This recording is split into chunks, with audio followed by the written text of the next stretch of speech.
pessoal! Olha aí a dica para o vestibular. Nesta videoaula aprenderemos sobre a regulação gênica dos procariotos. Especificamente apresentaremos o operon-LAC e o operon-triptofano. Fique atento! Iremos começar com o operon-LAC em uma bactéria E. coli, que é uma procariota. O operon-LAC é um grupo de genes com um único promotor. Esse grupo de genes é transcrito em um único RNA mensageiro, diferente da transcrição em eucarioto, onde apenas um gene pode ser transcrito em um RNA mensageiro. Temos aqui o exemplo em cima, vocês podem ver, de uma transcrição de procarioto, e aqui embaixo um exemplo de transcrição em eucariotos. Como vocês podem observar, na transcrição de procarioto, o promotor e 3 genes formam um RNA mensageiro. E na transcrição de eucarioto, apenas um gene com seu promotor forma a transcrição de um RNA mensageiro. Os genes do operon formam proteínas que permitem às bactérias usarem a lactose como fonte de energia. Não podemos esquecer que a principal fonte de energia dos procariotos, assim como nos eucariotos, é a glicose. Mas na falta da glicose, e se a lactose for o único açúcar disponível, ele será usado como principal fonte de energia. Tendo em mente que o operon-LAC é ativado somente se a lactose estiver disponível e a glicose estiver com falta, iremos falar sobre as estruturas desse operon. Ele possui em suas estruturas 2 proteínas reguladoras. O repressor LAC, que na ausência da lactose está ligado ao operador, e este inibe a transcrição.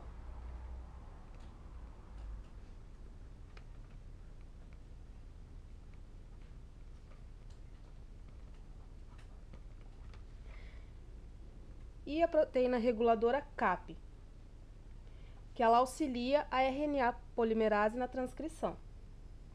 Ela catalisa a RNA polimerase.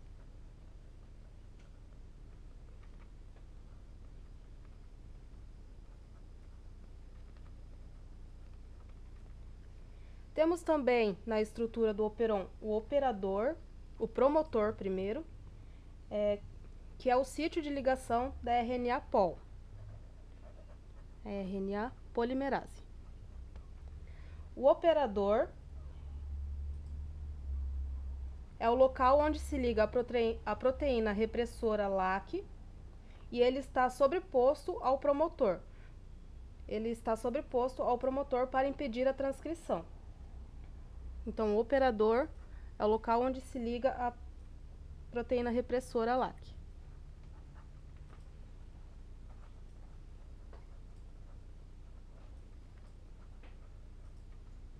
O sítio de ligação CAP é o local onde se liga a proteína CAP, que é uma das proteínas reguladoras.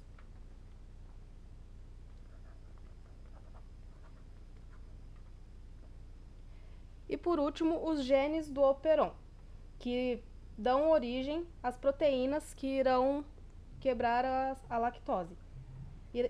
Nós iremos nomear esses genes como LAC1, LAC2 e LAC3. Aqui nós teremos 3 genes que serão utilizados para quebrar a lactose. Quando a lactose não está presente na célula, o repressor está ligado ao operador, não permitindo que a RNA pol realize a transcrição. Este seria o repressor.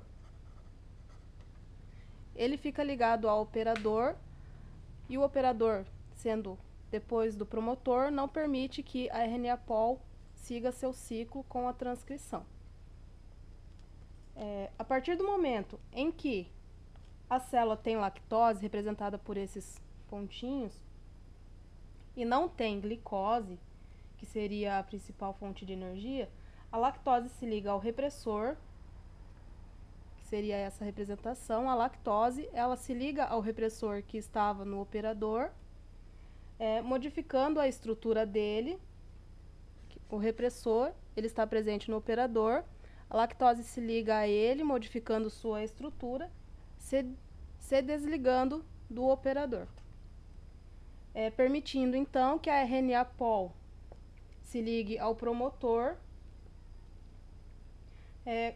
realizando a transcrição. A RNA pol, seguindo neste sentido com a transcrição, irá transcrever esses genes em RNA mensageiro. Os genes que serão transcritos são proteínas que irão realizar a quebra das lactoses. Mas e o sítio CAP, que nós ainda não comentamos? O sítio CAP, ele recebe a proteína CAP. A proteína CAP, com a ligação da proteína CAP com o sítio, ocorre a catálise do RNA polimerase, que seria uma aceleração na transcrição realizada pela RNA pol.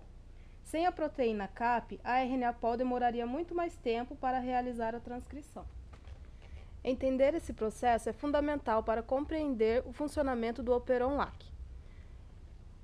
Quando possui glicose presente e lactose ausente, não ocorre a transcrição do operon.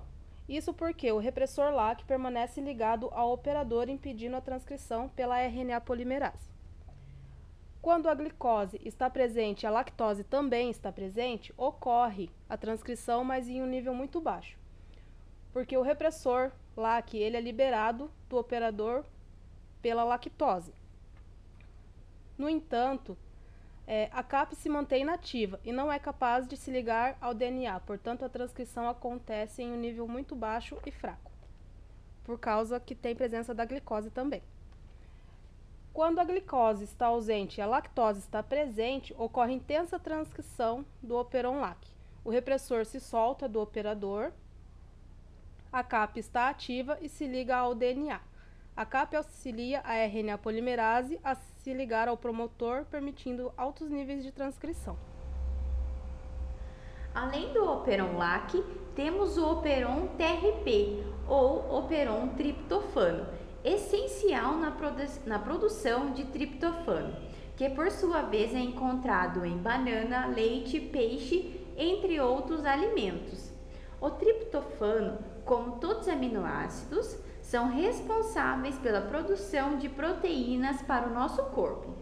Porém, vamos falar nesse segundo momento do operon TRP, não em nosso corpo, mas sim na bactéria E. coli.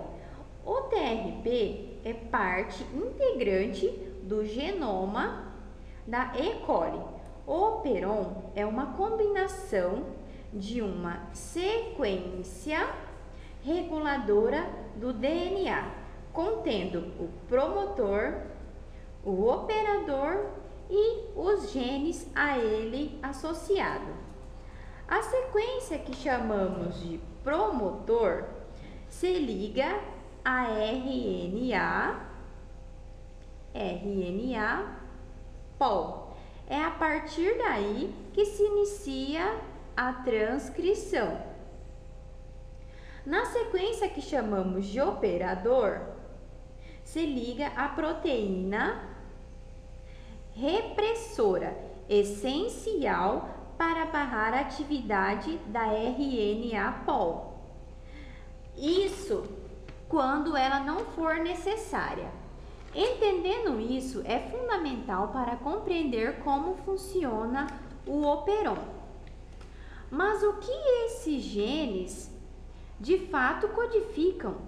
Eles codificam as enzimas usadas na construção do triptofano aminoácido. Mas como isso funciona? Quando a bactéria está em um ambiente onde tem alta concentração de triptofano, aqui representado, nesse caso é esperado que ela não desperdice energia produzindo mais triptofano. Assim, o triptofano se liga ao repressor, aqui representado, que será ligado ao operador, que impede que a RNA pol, aqui representada, de fazer a transcrição, e o triptofano se torna o correpressor. e se liga ao opressor do operon triptofano, impedindo a transcrição. Agora, quando a bactéria está em um ambiente onde tem baixa concentração de triptofano, ela necessita aumentar esses aminoácidos. A sua RNA-pol se liga ao promotor e começa a fazer a transcrição tranquilamente desses 5 genes aqui representados, enviando os RNA mensageiro para tradução nos ribossomos e finalmente obter mais triptofano. Nesse caso, o repressor estará fora e longe do operador, e assim a RNA-pol poderá fazer a transcrição tranquilamente. Bom, para finalizar, o que você precisa frisar? Como foi dito, a bactéria em uma alta concentração de triptofano, você deve saber que, nesse caso, o triptofano vai sempre estar ligado ao repressor e, por sua vez, o repressor estará impedindo a RNA-pol de fazer o seu serviço, que será a transcrição. Do outro lado, em baixa concentração de triptofano, o nosso repressor sairá fora e assim a RNA-pol poderá agir livremente, fazendo a transcrição. Por fim, a regulação da expressão gênica do triptofano pode ocorrer a nível de transcrição ou por feedback na via de síntese do triptofano, ou seja, atenuação. Porém, a atenuação ficará para a próxima aula. Aguardem os próximos capítulos e até a próxima!